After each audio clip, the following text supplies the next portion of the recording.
તમારી પાસે હિંમત રાખીને આવ્યો છું એટલે સાચું કહેવાની વાત લઈને આવ્યો છું. કદાચ કડવું લાગશે અને અવિરતપણે જે અન્યાય થઈ રહ્યો છે એ વાતનો મને અન્યાય છે કે જ્યારે અમદાવાદની અંદર સ્ટેડિયમ હતું આપણું સરદાર વલ્લભભાઈ પટેલનું, અને આ સરદાર વલ્લભભાઈ પટેલના નામનું સ્ટેડિયમ નામ ફેરવી અન્ય વ્યક્તિનું નામ કરાયું છે. એની સામે મને અન્યાય થઈ રહ્યો છે. બીજી બિનજરૂરી વાત ના કરવી. સાચી વાત છે એટલે દુઃખ લાગશે. આ વાત લઈને તમારી પાસે આવ્યો છું. તમને બે હાથ જોડીને વિનંતી કરું છું કે આ સ્ટેડિયમનું નામ પાછું કરવામાં આવે એ તમને વિનંતી કરું છું. વધુ કાંઈ ન કહેતા, વડીલો બેઠા છે, ઘણું વધારે બોલાઈ ગયું છે, માફી ચાહું છું.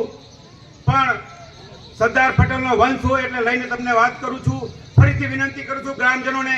હમણાં જ બોલવામાં આવ્યા હતા ભંડેરી સાહેબ કે જે વ્યક્તિએ જમીન આપી છે, વાવેતરની જમીન, ખેડૂતની જમીન, રહેતેનું મકાન અપાવનાર હોય તો સરદાર પટેલ છે. અને એનું નામ ભૂસી નાખવામાં આવે તો આપણને શરમ આવવી જોઈએ. ખરેખર આપણને બહુ અન્યાય થઈ રહ્યો છે.